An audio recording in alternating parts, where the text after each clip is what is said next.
Good evening everyone. तो जैसे कि आप सभी को पता है, हम यहाँ पर ले रहे हैं ऑनलाइन क्लासेस। किस क्लास के लिए? तो वो है 9th क्लास के लिए। किस सब्जेक्ट की? तो वो है मैथ की, जिसमें हमने अपना 6th चैप्टर पढ़ना जो है वो शुरू कर दिया था। अभी यहाँ से क्लास को शुरू करते हैं। अगर बात करें पिछली क्लास की, तो पिछली क्लास में हमने पढ़ लिया था भुजा के बारे में और कोण के बारे में, बिंदुओं के बारे में, जिसमें हमने पढ़ा था संरेख बिंदु और असंरेख बिंदु के बारे में। ठीक है, तो अभी इसी का थोड़ा सा रिवीजन कर लेते हैं। तो बिंदु में बताइए, संरेख बिंदु किस तरह के बिंदु होते थे? किस तरह के बिंदुओं को हम संरेख बिंदु कहेंगे?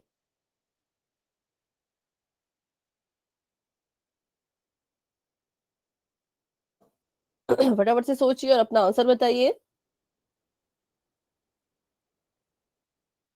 जिन बिंदुओं से मिलके क्या बनता हो। ठीक है, तो मैं आपको बता देती हूँ। संरेख बिंदु बच्चों वो बिंदु होते हैं जिनको जोड़ने पर एक सीधी रेखा बन जाती है, या यूं कहें ऐसे बिंदु जो एक सीधी रेखा पर स्थित होते हैं, उन्हें हम संरेख बिंदु कहते हैं। जैसे कि मान लीजिए ये एक बिंदु यहाँ पर है, एक बिंदु यहाँ पर है, एक बिंदु यहाँ पर है, एक बिंदु यहाँ पर है। ठीक है, तो हम क्या करेंगे, हम जो है वो इन सभी बिंदुओं को आपस में मिला देंगे और इन सभी को मिलाने पर हमें मिल रही है एक सीधी रेखा, तो हम कहेंगे ये सभी बिंदु जो है वो संरेख बिंदु है। ठीक है, और असंरेख बिंदु क्या होते हैं? असंरेख बिंदु वैसे बिंदु होते हैं जिनको जब हम एक दूसरे के साथ मिलाते हैं तो एक सीधी रेखा नहीं बनती। ठीक है, असंरेख बिंदु वो बिंदु होते हैं जिनको जब हम आपस में मिलाएंगे तो हमें सीधी रेखा प्राप्त नहीं होगी। जैसे कि मान लीजिए एक बिंदु ये है, एक बिंदु ये है, एक बिंदु ये है, एक बिंदु ये है, तो जब हम इन सभी बिंदुओं को आपस में मिलाएंगे तो हमें सीधी रेखा नहीं मिलेगी, बल्कि रेखा जो है वो मुड़ती हुई जाएगी। ठीक है, तो सीधी रेखा मिल जाए तो हम कह देना वो संरेख बिंदु होंगे, सीधी रेखा नहीं मिल पाए तो कह देना कि असंरेख बिंदु होंगे। तो चलिए करते हैं इसी पर आधारित एक सवाल और फिर बढ़ाते हैं क्लास को आगे। तो अभी के लिए बच्चों आपकी चैट हो चुकी है ऑफ और क्वेश्चन आप सभी के सामने कुछ इस तरह का है। निम्न में से संरेख बिंदुओं को पहचानिए। आपने जो है वो यहाँ पे पहचान करनी है संरेख बिंदुओं की।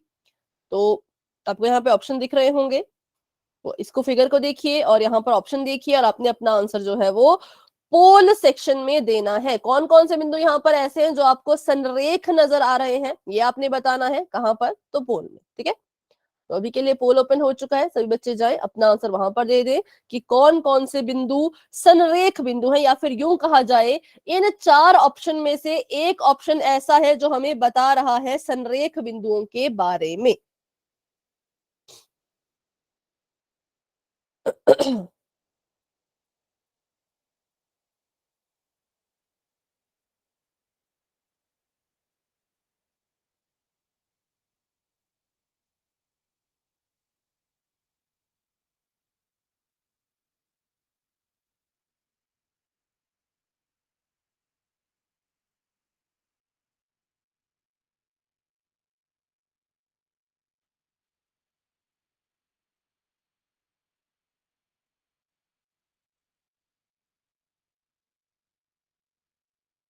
दो बच्चों के आंसर्स आ चुके हैं, वेरी गुड। बाकी बच्चे भी कोशिश कीजिए।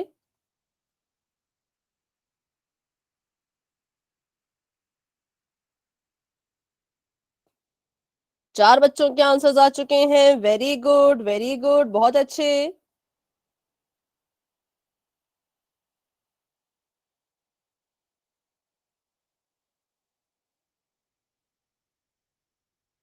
ठीक है, तो अभी क्लास में मैं देख पा रही हूँ 9 बच्चे हैं, 9 में से 5 बच्चों के आंसर आ चुके हैं, वेरी गुड। 4 बच्चे अभी भी रहते हैं। आपने बताना है इन चार ऑप्शन में से कौन सा ऑप्शन है जो आपको संरेख बिंदुओं के बारे में बता रहा है। ठीक है, तो हैंड रेज कर लो जिसने आंसर दे दिया है, क्योंकि 5 बच्चों के आंसर्स आ चुके हैं।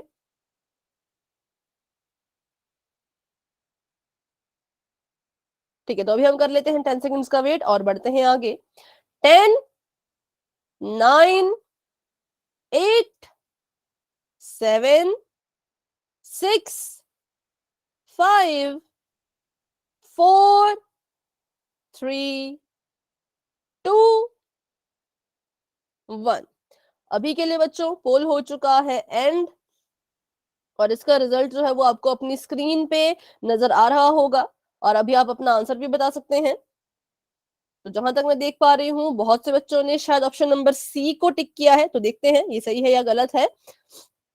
तो आप कह रहे हैं पी ओ आर, बिंदु पी यहां पर है, बिंदु ओ यहां पर है, बिंदु आर यहां पर है, मतलब कि एक बिंदु यहां, एक बिंदु यहां, एक बिंदु यहां, इन तीनों को जब हमने मिलाया तो हमारे पास जो है वो एक सीधी रेखा आई, तो हम कहेंगे जी हाँ ये तीनों ही बिंदु संरेख बिंदु है। तो बिल्कुल सही आपका आंसर है आप सभी का, option number C is the right answer. ठीक है, संरेख बिंदु क्या होते हैं? ऐसे बिंदु जिनको जोड़ने पर सीधी रेखा मिलती हो। तो ये था हमारा पिछली क्लास का सवाल, जो पिछली क्लास से जुड़ा हुआ था। आज जो हम पढ़ने वाले हैं वो हमारे पास है रेखा, रेखाखंड और किरण के बारे में। इसमें से रेखा के बारे में हम पिछली क्लास में वैसे तो पढ़ चुके हैं, पर इसको फिर से हम यहाँ पे रिवाइज करने वाले हैं। ठीक है, तो शुरू करते हैं कि रेखा, रेखाखंड और किरण क्या होती है। सबसे पहली चीज जो हम पढ़ेंगे वो हम रेखा के बारे में पढ़ेंगे कि रेखा क्या है। तो रेखा एक आकृति है जो किससे मिलकर बनी है? जो संरेख बिंदुओं से मिलकर बनी है। संरेख बिंदु अभी अभी हमने सीखे,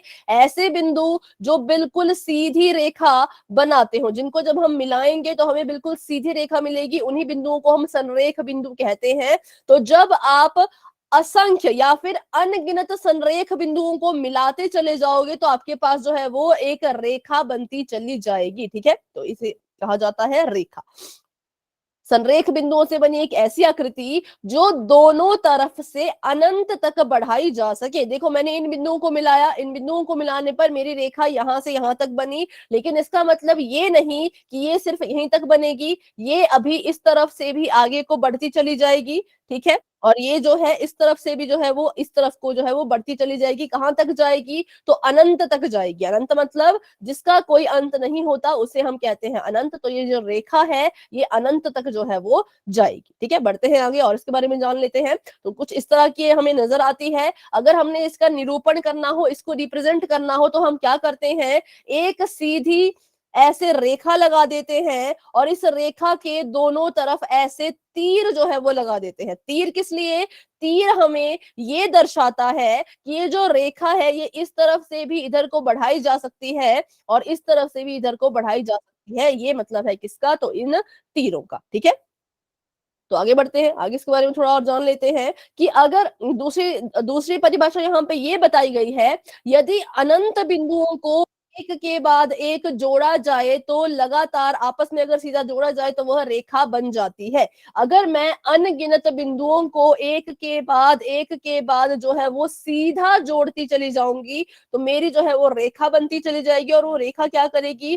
तो वो रेखा जो है वो अनंत तक जाएगी, क्योंकि अनंत बिंदु है, अनंत बिंदुओं को जोड़ रहे हैं तो रेखा भी अनंत तक ही जाएगी। अगर हम सिर्फ 5 या 6 बिंदुओं को जोड़ रहे होते तो रेखा सिर्फ यहीं तक जाती, लेकिन जब अनंत बिंदु जोड़े जोड़े जा रहे हैं तो हमारी रेखा भी अनंत तक जो है वो जाती है। ठीक है, तो बढ़ते हैं आगे। रेखा के बारे में कुछ पॉइंट्स थे। अभी हम बात कर लेते हैं रेखा के गुणों की, कि रेखा में क्या क्या गुण होते हैं उससे। हाँ ठीक है, रेखा के गुण। ठीक है, एक रेखा को अनंत तक बढ़ाया जा सकता है, और इसी को अगर हम दूसरी भाषा में कहें कि रेखा का कोई भी अंत बिंदु नहीं होता। सबसे पहले बात करते हैं कि अनंत क्या होता है। तो बच्चों अनंत का मतलब होता है जिसका कोई अंत ना हो। ठीक है, अनंत का मतलब क्या है? जिस चीज का कोई अंत नहीं होता उसको हम कहते हैं कि वो चीज अनंत है। तो अगर हम कह रहे हैं कि रेखा अनंत तक जा रही है, इसका मतलब रेखा का भी कोई अंत नहीं है। ठीक है, बिल्कुल आपने पॉइंट नोट करना है कि रेखा का कोई अंत नहीं है। ये कहां तक जाती है? अनंत तक जाती है। तो अगर हमारी रेखा का कोई अंत ही नहीं है तो क्या उसका कोई अंत बिंदु होगा? सोचिए और बताइए। अगर रेखा का कोई अंत ही नहीं है तो क्या उसमें कोई अंत बिंदु होगा? अंत बिंदु का मतलब जहां पे वो खत्म हो जाए उसे कहते हैं अंत बिंदु। तो क्या उसका कोई अंत बिंदु होगा? नहीं होगा। बिल्कुल आपने ठीक कहा कि अगर रेखा का कोई अंत ही नहीं है तो इसका अंत बिंदु भी नहीं होगा। तो ये दो चीजें हमने सीख ली कि रेखा का ना तो अंत है ना ही उसका कोई अंत बिंदु है। फिर दूसरी हम बात अगर करें यहाँ पर, तो दूसरा पॉइंट कहा जा रहा है एक रेखा पर अनगिनत बिंदु होते हैं। बिल्कुल ध्यान से बात समझिए। एक अगर मैंने यहाँ पे रेखा बनाई है तो इस रेखा पर जो है वो अनगिनत छोटे छोटे छोटे छोटे बिंदु होंगे जिनको मैं नहीं गिन सकती, या यूं कहें कि रेखा किससे बनी हुई है, तो अनगिनत बिंदु को हम जोड़ते चले गए और हमारी रेखा जो है वो बनती चली गई। ठीक है। दूसरा पॉइंट। बात करते हैं तीसरे पॉइंट की। तो एक रेखा के पास सिर्फ और सिर्फ लंबाई होती है, चौड़ाई और ऊंचाई नहीं होती। हालांकि बात यह है कि रेखा की लंबाई को हम माप नहीं सकते। क्यों? क्योंकि ये बढ़ती जा रही है, ये कहीं रुक ही नहीं रही, ये बढ़ती जाएगी बढ़ती जाएगी बढ़ती जाएगी। लेकिन फिर भी हम कहते हैं कि रेखा के पास लंबाई होती है। लंबाई उसके पास होगी, ये बात अलग है कि हम उसको माप नहीं सकते, मेजर नहीं कर सकते। ठीक है। इसके पास ना तो चौड़ाई होती है ना तो ऊंचाई होती है, पर इसके पास जो है वो लंबाई होती है। किसके पास? तो रेखा के पास। उसके बाद बात करते हैं, फिर से इनको हम रिवाइज करेंगे सभी पॉइंट्स को। अभी हम इनको पढ़ रहे हैं धीरे धीरे। एक बिंदु से अनंत रेखाएं गुजरती है। नेक्स्ट पॉइंट है कि अगर आपके पास एक बिंदु आपको दिया गया है तो यहां पे ध्यान दीजिएगा। तो इस बिंदु से अनंत रेखाएं जो है वो गुजर सकती हैं। कुछ बच्चे कहते हैं कि एक बिंदु से जो है वो दो ही रेखाएं गुजरती हैं, लेकिन ऐसा नहीं होता। एक बिंदु से अनंत रेखाएं गुजरती हैं। अनंत मतलब जिनकी गिनती नहीं है। यहां से ऐसे गुजर जाएगी, यहां से ऐसे को गुजर जाएगी, यहां से ऐसे ऐसे ऐसे करते करते एक छोटे से बिंदु से अनगिनत रेखाएं हैं जो गुजर सकती हैं। ठीक है। तो आपने याद रखना है, दो चीजें आपने याद रखनी है। रेखा के ऊपर अनगिनत बिंदु होते हैं। रेखा के ऊपर अनगिनत बिंदु होते हैं, अनगिनत बिंदुओं से रेखा बनती है। दूसरी चीज, एक छोटे से बिंदु से अनगिनत रेखाएं जो है वो क्रॉस कर सकती है। ठीक है। तो ये थे इसके कुछ गुण। फटाफट से रिवाइज करते हैं। पहली चीज, रेखा का कोई अंत नहीं है। अगर इसका कोई अंत ही नहीं तो रेखा के पास अंत बिंदु भी नहीं होगा। एक रेखा पर अनगिनत बिंदु होते हैं, अनगिनत बिंदुओं से मिलकर के रेखा बनती है। तीसरी चीज, रेखा के पास सिर्फ और सिर्फ लंबाई होती है, चौड़ाई और ऊंचाई नहीं होती, ना ही चौड़ाई और ऊंचाई नहीं होती। और सबसे आखिरी पॉइंट, एक बिंदु से अनंत रेखाएं, अनगिनत रेखाएं हैं जो गुजर सकती है।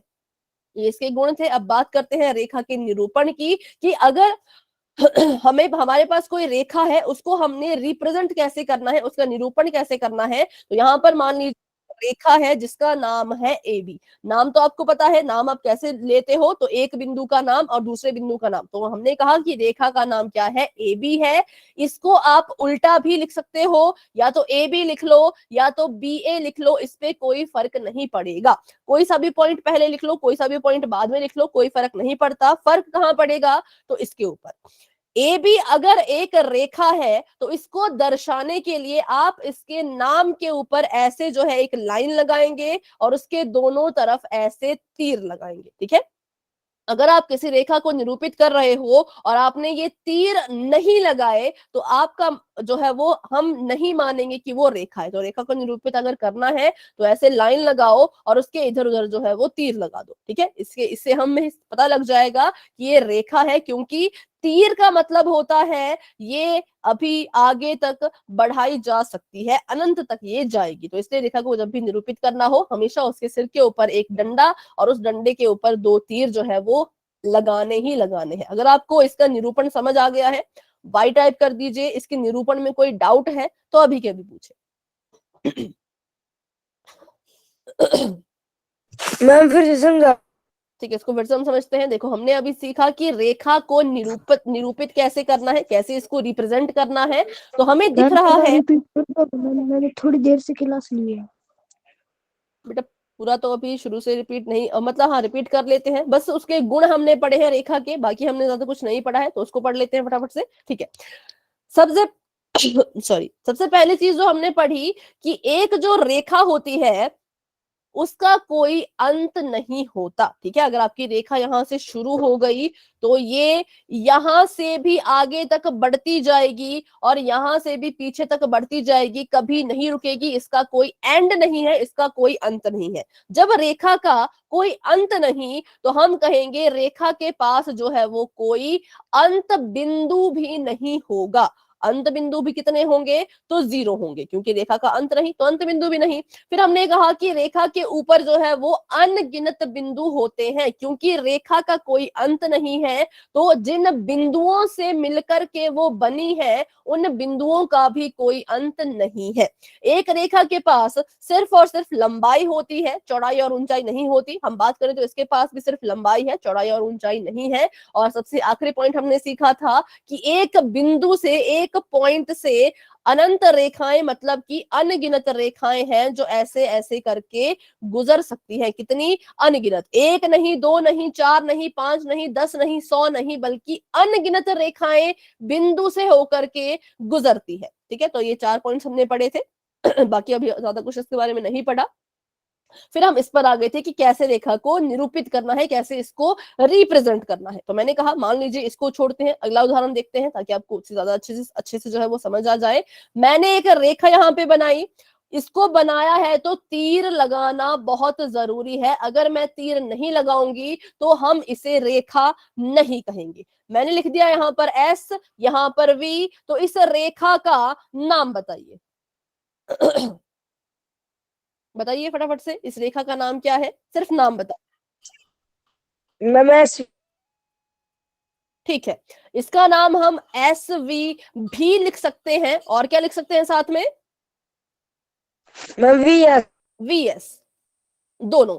अब नाम तो लिख लिया, लेकिन इस नाम से हमें नहीं पता चल रहा कि ये क्या चीज है। तो हमें अगर ये दिखाना हो कि एसवी एक रेखा है, तो एसवी के सिर पे एक डंडा लगा लो, उसके इधर उधर 2 तीर लगा लो। ठीक है, वीएस अगर एक रेखा है तो वीएस के सिर पे भी डंडा लगा लो, इधर उधर 2 तीर लगा लो। इन तीरों की मदद से ही ये पता लगाया जाता है कि ये एक क्या है, ये एक रेखा है। तो ये था रेखा का निरूपण। इसमें अभी कोई डाउट है तो पूछिए। अगर डाउट नहीं है तो वाई टाइप कर दीजिए।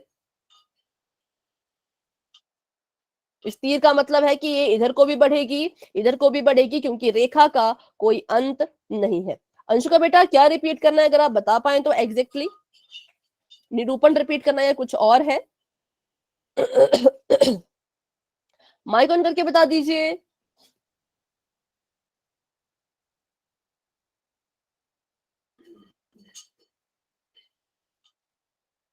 सारा मतलब इसका निरूपण। तो देखो यहाँ पे निरूपण में इसका यही जो हमने यहाँ पे सीखा वो इतना ही सीखा है कि रेखा का नाम कैसे लिखना है। तो देखो रेखा का नाम एसवी है, तो एसवी के ऊपर हम क्या करेंगे, एसवी के ऊपर जो है वो हम एक तीर लगा लेंगे दोनों तरफ से। एक इसका नाम लिख लो और इस पे जो है वो दोनों तीर लगा लो। ठीक है, तीर मतलब एक ऐसे डंडा, इस तरफ भी तीर, इस तरफ भी तीर, क्योंकि इस तीर से हमें ये पता लगेगा कि रेखा जो है वो आगे तक बढ़ाई जा रही है, ये अभी रुकी नहीं है। रेखा कभी रुक नहीं सकती, उसका कोई अंत नहीं होता, इसलिए हम इसको जो है वो तीर लगा के ये दर्शाते हैं कि ये रुकी नहीं है। इसको आप अभी यहाँ को भी बढ़ा सकते हो और यहाँ को भी बढ़ा सकते हो। ठीक है, तो ये था रेखा के बारे में, ज्यादा कुछ इसके बारे में नहीं था, बाकी हमने पिछली क्लास में भी पढ़ा था। तो अभी के लिए चलते हैं आगे, नहीं तो इसी में हम फंसे रह जाएंगे। अभी आपको बस निरूपण इसका अच्छे से आना चाहिए कि कैसे रेखा को रिप्रेजेंट करना है। ठीक है, अब देखते हैं इसके उदाहरण। तो यहाँ पर देखिए एक रेल की पटरी जा रही है, हमें ऐसा दिख रहा है कि ये रेल की पटरी यहाँ पर आके रुक गई। सबको ऐसा ऐसा लग रहा है ना, देखने में, सिर्फ देखने की बात करूं तो ये यहाँ पर आके रुक गई। लेकिन क्या ये यहाँ पे आकर के रुकी होगी या इससे भी दूर जाएगी? दूर जाएगी।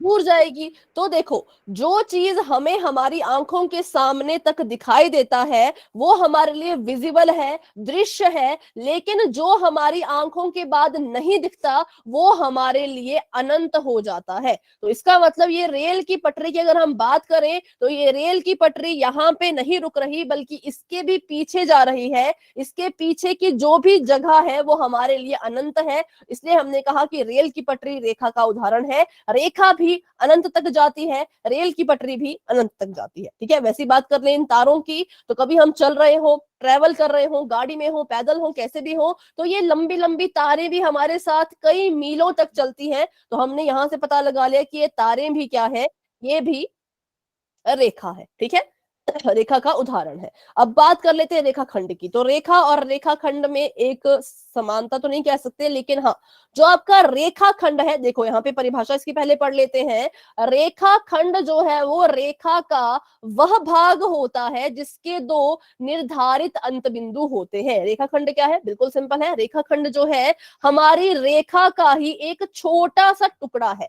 अगर ये मेरी रेखा है, अगर ये आगे तक बढ़ती चली जाएगी और इसका मैंने क्या किया, इसका मैंने छोटा सा टुकड़ा यहां से काट के उठा के यहां रख दिया, काट के उठा के यहां रख दिया, तो ये मेरा रेखा खंड बन गया। ठीक है, रेखा मतलब रेखा, खंड मतलब टुकड़े। तो जब मैंने किसी किसी चीज के टुकड़े किए तो टुकड़ा शुरू भी हो रहा होगा और खत्म भी हो रहा होगा। सिंपल सी बात है। अब हम किसी चीज का के टुकड़े करते हैं तो हमें पता है कि ये टुकड़ा जो है वो यहां से शुरू हो रहा है, यहाँ पे खत्म हो रहा है। तो यहां से हमने ये पता लगाया कि एक रेखा खंड के पास दो अंत बिंदु होते हैं। रेखा के पास अंत बिंदु नहीं था क्योंकि रेखा का अंत नहीं था। रेखा खंड का अंत भी है और इसके पास अंत बिंदु भी। हाँ बेटा, इसको हम रिपीट करेंगे, अभी बस थोड़ा सा पहले पूरी चीज समझ लेते हैं। ठीक है, इसका अंत बिंदु भी होगा। देखो, ये इसके दो अंत बिंदु है, पहले ध्यान से सुन ले। ये क्या है? इसके रेखाखंड के दो अंत बिंदु हैं। दोनों को हमने अंत बिंदु क्यों कहा, पहले इस बात को सुन ले, फिर हम इसको फिर से रिपीट करेंगे। ये भी एक बिंदु है, ये भी एक बिंदु है, दोनों को हमने अंत बिंदु क्यों कहा? क्योंकि फिक्स नहीं होता कि कौन सा बिंदु शुरुआती है, कौन सा बिंदु अंतिम है। मेरे हिसाब से ये रेखाखंड यहां से शुरू हो रहा है और यहां पर जो है वो खत्म हो रहा है, लेकिन आपके हिसाब से उल्टा हो सकता है। आपके हिसाब से ये रेखाखंड यहां से शुरू हो रहा होगा और यहां पर खत्म हो रहा होगा, कुछ भी हो सकता है ना। इसमें कुछ फिक्स नहीं होता कि कौन शुरुआती बिंदु है, कौन अंतिम बिंदु है, इसलिए हम दोनों को नाम दे देते हैं अंत बिंदु का। तो अगर आपको कभी भी सवाल पूछा जाए कि रेखा खंड में कितने अंत बिंदु होते हैं, तो आपने कहना है कि रेखा खंड में दो अंत बिंदु होते हैं। कितने? दो। क्या?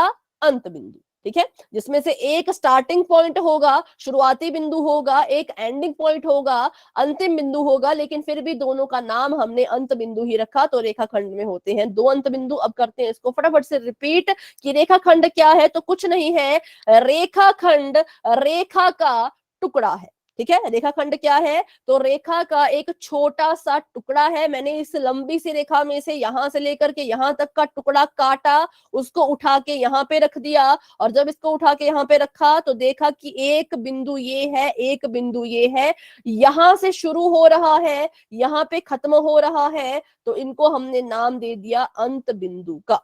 अभी बताएं बेटा प्रिंस, अभी कोई डाउट है? No ma'am. कोई डाउट है आपका पर्टिकुलर, कोई लाइन पे डाउट है तो आप माइक ऑन करके। ठीक है, ये रेखाखंड क्या है? रेखा का टुकड़ा, छोटा सा टुकड़ा, टुकड़ा उठा दिया और उसके दो अंत बिंदु होते हैं क्योंकि टुकड़ा शुरू भी होता है और खत्म भी होता है। ठीक है, तो ये आपके पास यहाँ पर है रेखाखंड और यहाँ पर है इसके दो अंत बिंदु। दो अंत बिंदुओं में से एक शुरुआती बिंदु होता है, एक अंतिम बिंदु होता है, लेकिन कौन सा शुरुआती है, कौन सा अंतिम है, ये फिक्स नहीं होता। मेरे हिसाब से, मैं फिर से रिपीट कर रही हूं, मेरे हिसाब से ये शुरुआती, ये अंतिम। आपके हिसाब से ये शुरुआती, ये अंतिम। फिक्स नहीं है, जिस मर्जी को शुरुआती बोल दो, जिस मर्जी को अंतिम बिंदु बोल दो, है ना। तो इसलिए हमने कहा सिंपल सा कि रेखा खंड के पास दो अंत बिंदु होते हैं। अब बात करते हैं इसके निरूपण की। तो नाम की बात करें तो नाम तो ऐसे ही लिखना है जैसे रेखा का नाम लिखा था। ए बी एक रेखा खंड है, बी ए भी एक रेखा खंड है। अब इसको दर्शाना कैसे है? तो इसके सिर पे बस एक डंडा लगा दो, सिंपल। बस एक डंडा लगा दीजिए और आपको पता लग जाएगा कि ये एक रेखा खंड है। अगर ये रेखा होती तो हम क्या करते? तो हम इसके इधर उधर तीर लगा देते, लेकिन ये रेखा नहीं थी, ये तो रेखा खंड था, है ना। तो इसलिए हमने क्या किया, बस एक लाइन लगा दी और हमें पता लग गया कि ये रेखा खंड होगा। अब हमने अगर किसी लाइन का एक टुकड़ा उठा दिया यहां से लेकर के यहां तक, तो हमें पता है अगर मैंने 3 सेंटीमीटर का टुकड़ा उठाया है तो वो 3 सेंटीमीटर ही रहेगा, रहेगा या नहीं? क्या वो 4 सेंटीमीटर बन जाएगा अपनी मर्जी से? हाँ या ना? अगर मैंने 3 सेंटीमीटर का टुकड़ा काटा, किसी रेखा से 3 सेंटीमीटर का टुकड़ा काटा, तो वो 3 सेंटीमीटर ही रहेगा या बढ़ जाएगा या घट जाएगा या उतना ही रहेगा? मैम उतना उतना ही रहेगा। तो इसलिए हमने कहा कि रेखाखंड की जो लंबाई होती है वो निश्चित होती है, इसको हम माप सकते हैं। इसलिए बच्चों, आपके जो मैथ की बुक होती है ना, उसमें जो क्वेश्चन होते हैं उसमें भी आपको कभी ऐसा नहीं कहा जाता कि 5 सेंटीमीटर की रेखा खींचो। आपको हमेशा लिखा जाता है कि 5 सेंटीमीटर का एक रेखा खंड खींचिए, है ना। और जब आपने अपना चैप्टर किया होगा रचनाओं वाला, जब आप उसकी रचना लिखते थे तो आप भी यही लिखते हैं कि हमने 6 सेंटीमीटर का एक रेखाखंड खींचा। रेखा का शब्द का यूज क्यों नहीं करते? क्योंकि रेखा को नहीं मापा जा सकता, रेखा को हम नहीं मेजर कर सकते कि कितने सेंटीमीटर की, कितने मीटर की है, क्योंकि उसका कोई अंत ही नहीं है। ठीक है, तो इसलिए आपने इस बात का ध्यान रखना है कि रेखाखंड को माप सकते हैं, रेखाखंड में 2 अंत बिंदु भी होते हैं। तो ये था रेखाखंड के बारे में। करते हैं इसके उदाहरण। तो ए से लेकर के बी तक ये पूरा का पूरा एक रेखाखंड है। क्यों? क्योंकि इसका जो माप है वो 8 सेंटीमीटर का है। जिसको माप लिया, जिसको हम माप सके, वो हमारा रेखाखंड बन जाता है। तो ए भी एक रेखाखंड है क्योंकि इसकी लंबाई निश्चित है। पेंसिल भी रेखाखंड का उदाहरण है। पेंसिल को भी ना तो आप अपनी मर्जी से यहां से बढ़ा सकते, ना तो यहां से बढ़ा सकते। हाँ, जब आप इसको शार्प करेंगे, छिलेंगे, तो ये छोटी होती जाएगी। लेकिन अगर हम एक बिना छिली हुई पेंसिल की बात करें तो ये रेखाखंड है क्योंकि इसकी जो लंबाई है वो निश्चित है, फिक्स है। ठीक है, माचिस की तीली वो भी एक रेखा खंड है। ये था रेखाखंड के बारे में। अब करते हैं आखिरी, किरण के बारे में सीखेंगे, फिर क्वेश्चंस हम पोल में करेंगे। अब बात करते हैं कि किरण क्या होती है। तो किरण भी बच्चों रेखा का ही भाग है। रेखा खंड भी रेखा से निकला था, किरण भी रेखा से निकली है। किरण भी क्या है? तो रेखा का भाग है, लेकिन कुछ अलग तरीके का है। देखो, रेखाखंड ने क्या किया? रेखाखंड ने कहा मैं शुरू भी हो जाऊंगा और मैं खत्म भी हो जाऊंगा। अगर मैं यहां से शुरू हो रहा हूं तो मैं यहां पर खत्म हो जाऊंगा, अगर मैं यहां से शुरू हो रहा हूं तो यहां पर खत्म हो जाऊंगा। रेखा ने कहा कि मैं एक बार शुरू हो गई तो मुझे तो कोई रोक नहीं सकता, मैं तो एक बार शुरू हो जाऊंगी, तो आगे से भी बढ़ाओ, पीछे से भी बढ़ाओ, कहीं से भी बढ़ाओ, मुझे कोई फर्क नहीं पड़ता, मैं बढ़ जाऊंगी। पर किरण कुछ अलग तरह का है। किरण ने कहा कि मैं शुरू तो हो जाऊंगी, ठीक है, लेकिन खत्म नहीं होंगी। किरण में क्या होता है? एक बिंदु से वो शुरू तो हो जाती है, लेकिन आगे तक बढ़ती चली जाएगी। कहां तक जाएगी? तो यहां से ये अनंत तक जाएगी, ठीक रेखा की तरह। किरण शुरू होगी एक बिंदु से और उसके बाद वो एक ही दिशा में बढ़ती चली जाती है। किरण और रेखा में क्या फर्क है? किरण सिर्फ एक दिशा में बढ़ेगी, रेखा जो है वो दोनों दिशाओं में बढ़ती है। ठीक है, किरण किस में बढ़ेगी? सिर्फ एक दिशा में, लेकिन रेखा किस में बढ़ेगी? दोनों दिशाओं में। तो ये किरण और रेखा में सबसे बड़ा अंतर है। और बात करें रेखाखंड और किरण के अंतर की, तो रेखाखंड शुरू होता है, खत्म हो जाता है, किरण शुरू होगी, खत्म नहीं होगी। तो अभी अगर आपको इसमें कोई डाउट है तो आप पूछ सकते हैं। मैं किरण एक बार बना के आपको दिखा देती हूँ। किरण ने क्या किया? यहां से शुरू हो गई और चलती गई, चलती गई, चलती गई अनंत तक। ठीक है, आप कह रहे हैं रिपीट करने को, तो इसको फिर से रिपीट कर देते हैं। देखो, हमारे पास अब 3 चीजें आ चुकी हैं। ठीक है, पहली चीज है रेखा। ये एक रेखा है, ये जो मैंने यहाँ पे काले से बनाया है, ये एक रेखा है। रेखा में क्या होता है? रेखा जो है वो इस दिशा से भी बढ़ती चली जाएगी, इस दिशा से भी बढ़ती चली जाएगी, दोनों दिशाओं से। बात करें रेखा खंड की, तो रेखा खंड एक बार शुरू हो गया तो खत्म भी हो जाएगा। ये है रेखा खंड। ठीक है, रेखा खत्म नहीं होती, रेखाखंड शुरू हुआ तो खत्म भी हो जाता है। अब बात करते हैं किरण की, तो किरण शुरू तो हो जाएगी लेकिन खत्म नहीं होगी। ठीक है, एक पॉइंट से किरण शुरू होती है और दूसरी दिशा में अनंत तक जाती है। तो ये था किरण के बारे में। रेखा दोनों दिशा में बढ़ेगी, किरण एक ही दिशा में बढ़ेगी, सिर्फ एक ही दिशा में। जहां से वो शुरू हो गई उससे उल्टी दिशा में किरण नहीं बढ़ सकती। अगर ये यहां से शुरू हो रही है यहां को, तो इस तरफ को बढ़ती जाएगी बढ़ती जाएगी बढ़ती जाएगी, इसके पीछे से हम इसको नहीं बढ़ा सकते, ठीक है। इसलिए इसका नाम दे दिया हमने किरण। तो किरण ऐसी दिखती है, रेखा ऐसी दिखती है, रेखाखंड ऐसा दिखता है। तो अभी कोई डाउट है किसी का तो फटाफट से माइक ऑन करके पूछ लीजिए। और यहां से किरण जाएगी आपकी अनंत तक, ठीक है। चलो तो अभी बढ़ते हैं आगे। किरण का एक प्रारंभिक बिंदु होता है, इसका वही मतलब है कि किरण शुरू हो जाती है।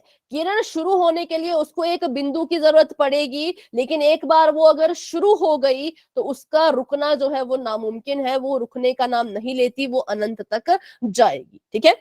तो बस यही था किरण के बारे में, ज्यादा कुछ खास नहीं है इसके बारे में। अब बात करते हैं किरण के निरूपण की। तो ध्यान से आप यहाँ पे एक चीज देख पा रहे होंगे कि इसका नाम जब लिखा तो हम इसको ए बी ही लिखेंगे, हम इसको बी ए नहीं लिख सकते। रेखा और रेखाखंड में उल्टे और सीधे नाम चलते थे, लेकिन किरण में एक ही नाम लिखा जाएगा, उल्टा नाम नहीं लिख पाएंगे। तो कैसे नाम लिखना है, तो जिस बिंदु से शुरू होती है, किस बिंदु से शुरू हो रही है, बिंदु ए से शुरू हो रही है तो ए को पहले लिखेंगे और बी को बाद में लिखेंगे, ठीक है।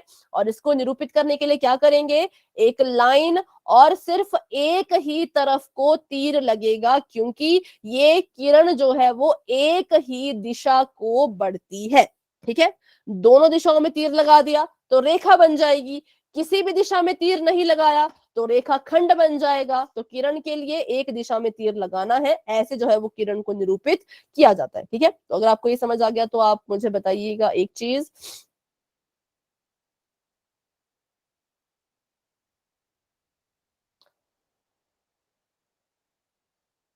मुझे इस किरण का नाम बताइए।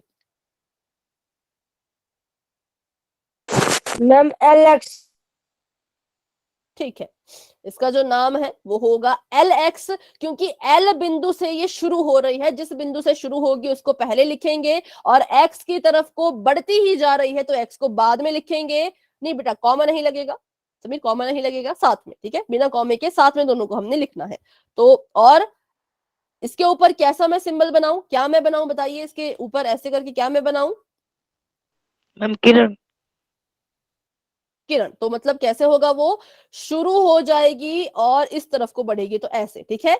एक तरफ को तीर, किसकी तरफ को, एक्स की तरफ को तीर लगेगा, क्योंकि एक्स की तरफ को ये बढ़ती जा रही है। तो ये होती है हमारी किरण। करते हैं इसके थोड़े से उदाहरण ताकि आपको ज्यादा अच्छे से समझ आ सके। तो सबसे बहुत ज्यादा उचित उदाहरण जो इसका है वो है टॉर्च, कि जब हम टॉर्च ऑन करते हैं तो इस बिंदु से हमारी किरण जो है वो शुरू हो जाती है और कहां तक जाती है, तो हम कहें आसमान तक, अनंत तक जाएगी। क्योंकि आपने देखा होगा कुछ टॉर्च जो है वो ऐसी होती है जिनको हम ऐसे ऊपर करते हैं ना, ऐसा लगता है कि उसकी जो किरण है, उसकी जो लाइट है वो कहां तक जा रही है, आसमान तक जा रही है, ऐसा लगता है ना कभी कभी। तो बस वही है हमारी किरण का उदाहरण। लेकिन क्या कभी टॉर्च के पीछे से लाइट निकलती है,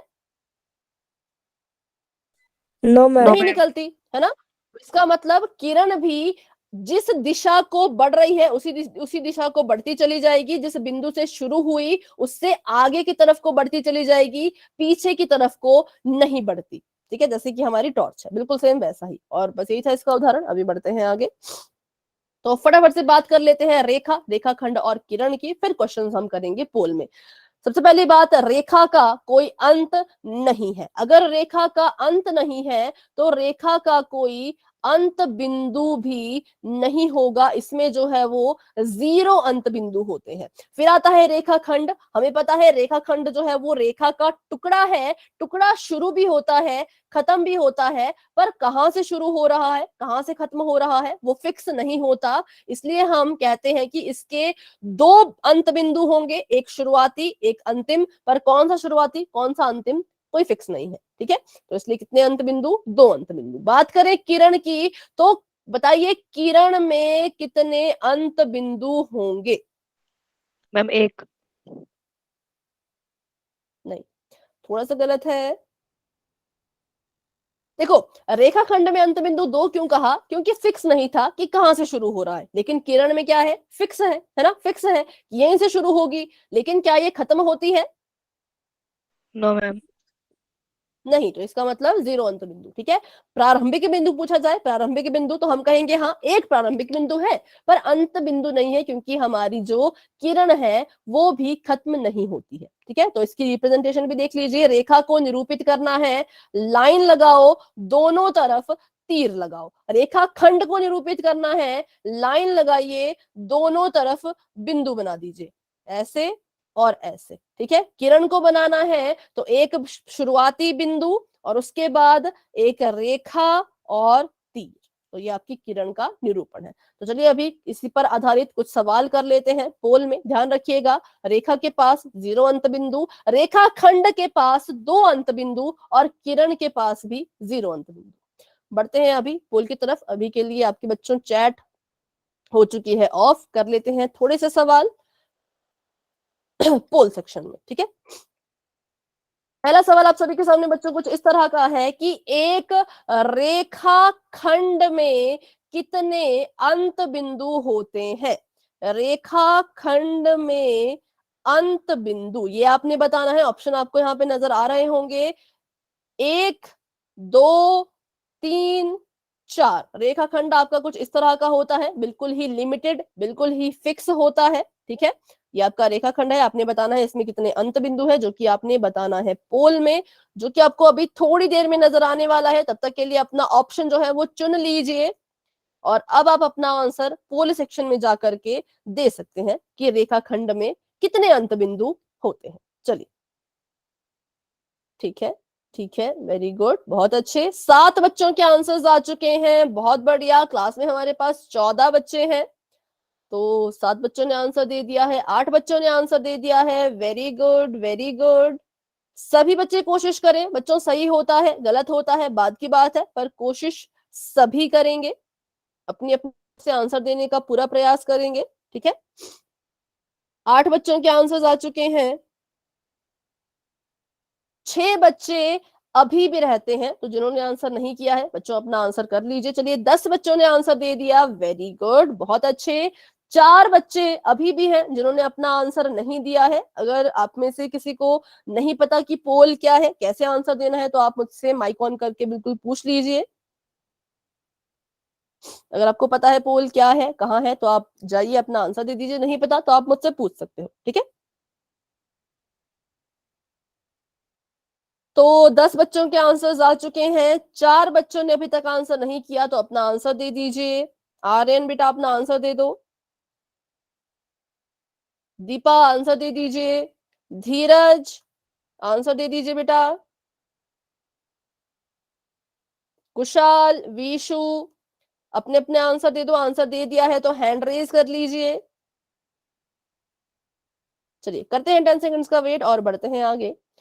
10, 9, 8, 7, 6, 5, 4, 3, 2, 1। अभी के लिए पोल हो चुका है एंड इसका रिजल्ट बच्चों आपको नजर आ रहा होगा, जहां पे आपने अपने आंसर दिया। बताइए अभी आपके हिसाब से क्या आंसर होना चाहिए? Ma'am B. Ma'am B. ठीक है, एक 2। मिनट। हाँ, 2, very good. Option number B और 2 इज द राइट आंसर, क्योंकि हमें पता है रेखा खंड में कितने अंत बिंदु होते हैं, 2 अंत बिंदु होते हैं। ये हमें नहीं पता कि कहाँ से शुरू हो रहा है, कहाँ से खत्म हो रहा है, कहीं से भी हो सकता है, यहाँ से शुरू यहाँ पे खत्म, यहाँ से शुरू यहाँ पे खत्म। ठीक है, तो ये आपका बिल्कुल right answer option number B. तो अभी बढ़ते हैं एक और सवाल की तरफ, पोल सेक्शन में ही करेंगे उसको भी। तो अभी के लिए चैट हो चुकी है ऑफ, बढ़ते हैं अपने अगले सवाल पर। एक रेखा पर, एक रेखा के ऊपर कितने बिंदु होते हैं, या यूं अब मैं सवाल पूछूं कि एक रेखा कितने बिंदुओं से मिलकर बनी हुई होती है? ऑप्शन नंबर ए है 1 बिंदु से, ऑप्शन नंबर बी है 2 बिंदु से, ऑप्शन नंबर सी है 3 बिंदुओं से, ऑप्शन नंबर डी है अपरिमित रूप से अनेक मतलब अनगिनत बिंदुओं से। अभी आपने बताना है अपना आंसर पोल सेक्शन में ही, जो कि आपको बस अभी नजर आने ही वाला है। तब तक के लिए अपना आंसर डिसाइड कर लीजिए, किसको आप चुनने वाले हो कि आपकी जो रेखा है, रेखा की यहाँ पे बात हो रही है कि कितने बिंदुओं से मिलकर के वो बनी है। ठीक है, तो वेरी गुड, 4 बच्चों के आंसर्स आ चुके हैं। सभी बच्चे कोशिश करें अपनी अपनी तरफ से आंसर देने की। बहुत अच्छे, बहुत बढ़िया, 7 बच्चों ने आंसर दे दिए हैं, वेरी गुड वेरी गुड। 8 बच्चों ने आंसर दे दिए हैं, बहुत अच्छे।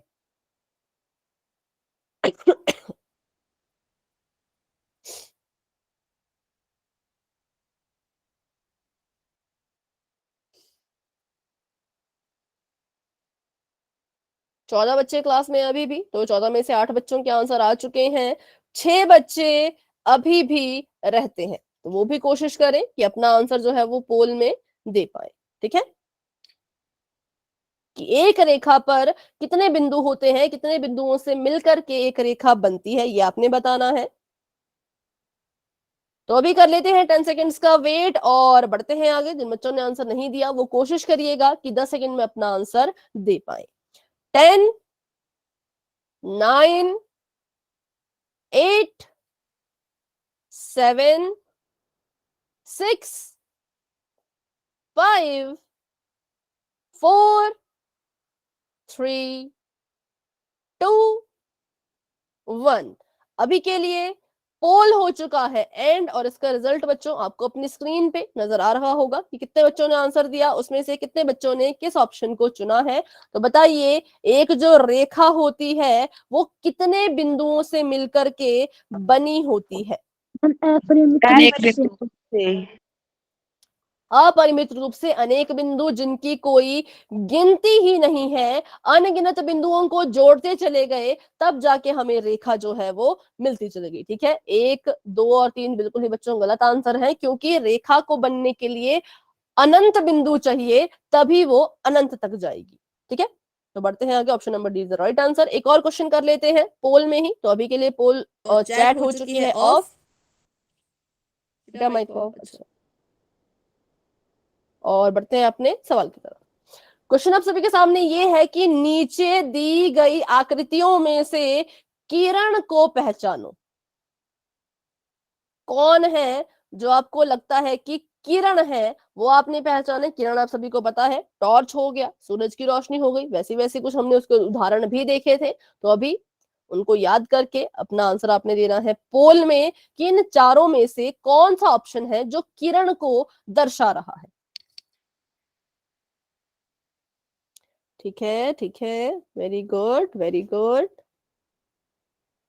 सभी बच्चे कोशिश कीजिए। सही होता है गलत होता है बच्चों बाद की बात है, उसके बारे में इतना नहीं सोचना है, अपनी तरफ से कोशिश करते रहना है।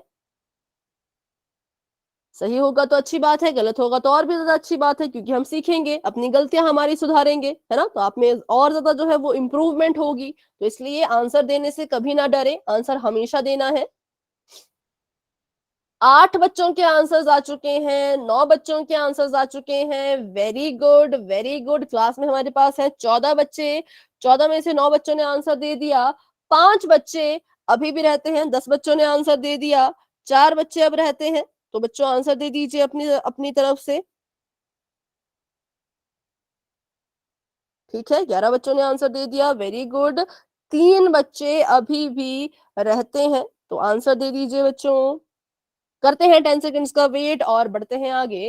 10, 9, 8, 7, 6, 5, 4, 3, 2, 1। पोल हो चुका है एंड, और इसका रिजल्ट आपको आपकी स्क्रीन पे नजर आ रहा होगा। तो बताइए अपना answer. Ma'am, A answer is correct. Option number A, क्योंकि हमें पता है किरण क्या होती है। किरण वो आकृति है, वो चीज है जो शुरू हो जाएगी, शुरू तो हो जाएगी लेकिन खत्म नहीं होगी, आगे जो है वो अनंत तक बढ़ती चली जाएगी ऐसे। ठीक है, आर रिपीट, हाँ रिपीट करते हैं, देखो तो रिपीट करते हैं इसको।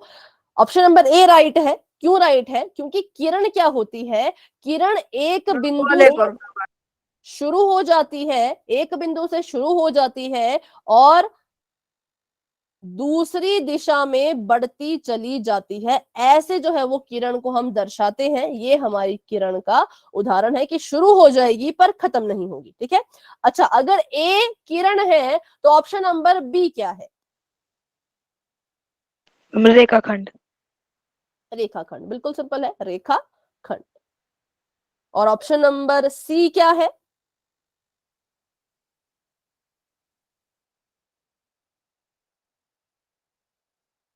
बताइए फटाफट से, ऑप्शन नंबर सी क्या है? रेखाखंड। ये भी रेखाखंड ही है। और ऑप्शन नंबर डी क्या है? रेखा। रेखा। ऑप्शन नंबर डी इसलिए रेखा है क्योंकि इसके दोनों कोनों में ऐसे तीर बने हैं। इसका मतलब यहां को भी बढ़ जाएगी, यहां को भी बढ़ जाएगी, तो इसलिए ये रेखा। और इसका एक बिंदु रेखाखंड, शुरुआती बिंदु अंतिम बिंदु रेखाखंड, शुरू हो गई खत्म नहीं हो रही तो किरण। ठीक है, तो ये था सबके बारे में। तो ये हो चुका है हमारा किरण, रेखाखंड और रेखा के बारे में। अब जो हम अपना अगला टॉपिक पढ़ने वाले हैं वो बहुत ही ज्यादा इंपॉर्टेंट है, क्योंकि बहुत से बच्चे इसमें कंफ्यूज रहते हैं। आपकी वो कंफ्यूजन आज पक्का दूर हो जाएगी, ये मैं आपको पूरी गारंटी देती हूँ। ठीक है, कि कैसे हमने कोणों को मापना है।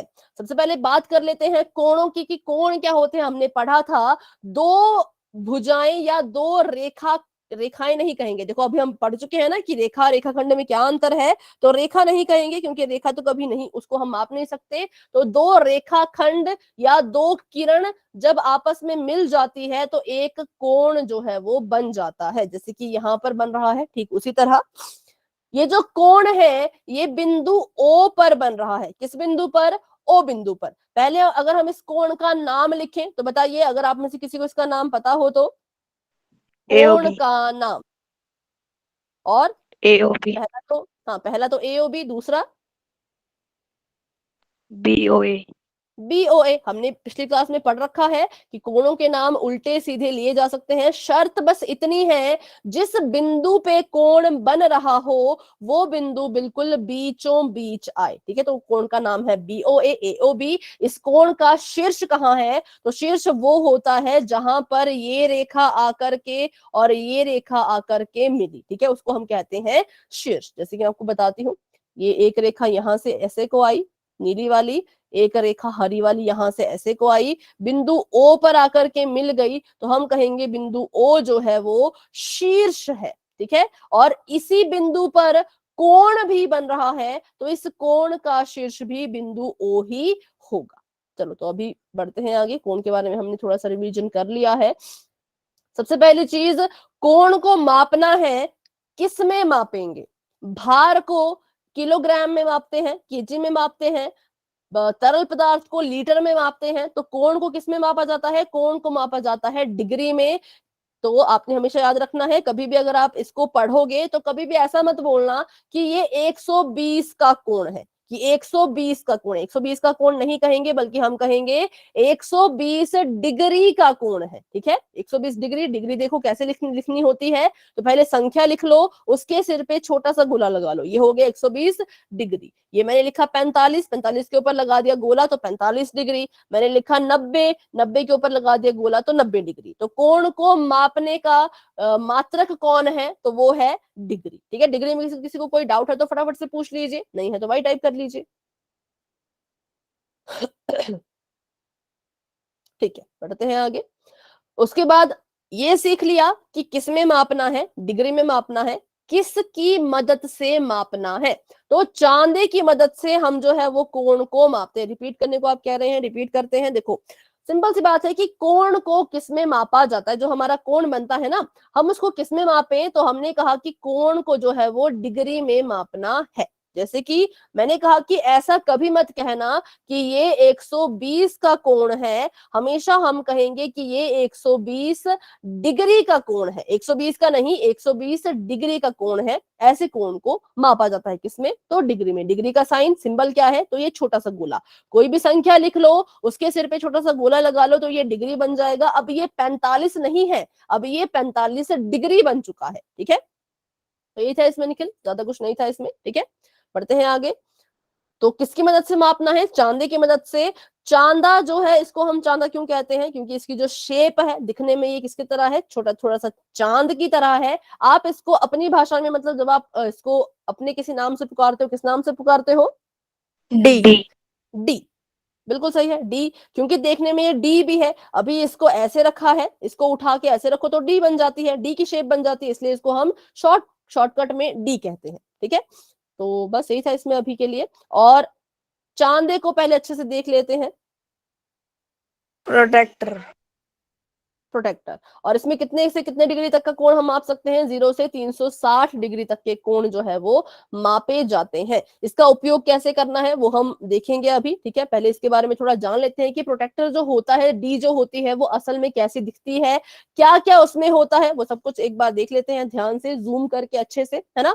तो सबसे जरूरी जो है किसी भी चांदे के लिए, किसी भी प्रोटेक्टर के लिए जो चीज होती है, वो होता है उसका मिड पॉइंट, उसका मध्य बिंदु, जो यहाँ बिल्कुल बीचों बीच में आपको नजर आता होगा। ठीक है, इस बिंदु की मदद से ही हम जो है वो कोण को मापते हैं। तो पहली चीज जो किसी भी डी के लिए सबसे ज्यादा जरूरी है वो है ये बिंदु, जिसे हम कहते हैं मध्य बिंदु। उसके बाद आपने ध्यान दिया होगा कि इस डी के ऊपर कुछ गिनती लिखी गई है, तो उसको देख लेते हैं क्या लिखा गया है।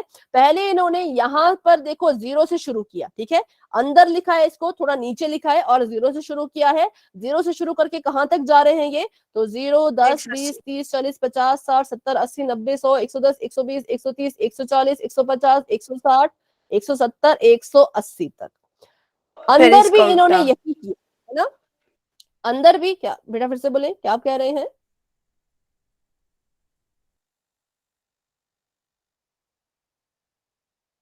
अगर आप कह रहे हैं फिर से बताओ, तो फिर से हमने यही सीखा कि किसी प्रोटेक्टर में, किसी चांदे में एक ये बिंदु होता है सबसे जरूरी। दूसरी चीज हमने जो देखी वो ये देखी कि अंदर लिखा गया है कुछ गिनती। वो गिनती कहां से शुरू हुई? 0 से शुरू हुई, कहां तक गई? 180 तक गई। ठीक है, 0 से शुरू होकर के 180 तक गई। सेम यही चीज इन्होंने फिर बाहर की तरफ को की, लेकिन बाहर की तरफ को क्या किया? अंदर वाली जो चीज है उसको हम चलो स्केल कहते हैं। ठीक है, स्केल मतलब जहां पे हम कुछ कुछ लिखा होता है। ठीक है, मान लो इसको मैंने कहा स्केल। अंदर वाली जो स्केल है उसका 0 यहां से शुरू हो रहा है, लेकिन बाहर वाली स्केल का 0 उल्टी तरफ से शुरू हो रहा है। और कहां तक जा रहा है ये भी? तो देखो, शुरू तो ये भी 0 से हो रहा है। 0, 10, 20, 30, 40, 50, 60, 70, 80, 90, 100 से लेकर के 180 डिग्री तक।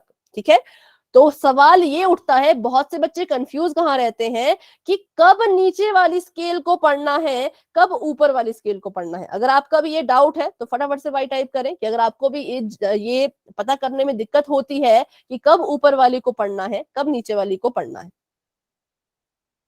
हाँ, तो देखिए बहुत से बच्चों को ये डाउट होता है, इसी को हम यहाँ पे क्लियर करेंगे। तो पहले डी को अच्छे से पढ़ लेते हैं, फिर इसके बारे में बात करेंगे। अभी शायद आज की क्लास में तो उतना नहीं हो पाए, लेकिन पहले डी को अच्छे से देख लेंगे। और हमारा जो मेन है वो यही है कि इस डाउट को क्लियर करना कि कौन सी स्केल कब पढ़नी होती है। ठीक है, पहले तो देख लेते हैं इसको ध्यान से। पहले अगर मैं आपसे पूछूं कि ये वाला जो पॉइंट है इसको आप क्या कहोगे? अगर ये 10 है, ये 20 है, तो ये वाला जो बिंदु है इसको क्या कहोगे? नहीं, ये जो मैंने लाइन बनाई ना, इसको क्या पढ़ोगे? ये 10 है, ये 20 है। ठीक है, तो 10 के बाद ये जो आपकी चीज आई, ये अगर 11 है, तो ऐसे गिनते गिनते बताइए ये कितना है? 15। नहीं, 15 तो बेटा ये है, ये वाला 17। 17। सच। ठीक है, देखो 1, 2, 3, 4, 5, 6, 7, या फिर यूं कहें तो 10 के बाद 11, 12, 13, 14, 15, 16, 17। ठीक है, तो ये है 17। वैसे अगर मैं आपसे पूछूं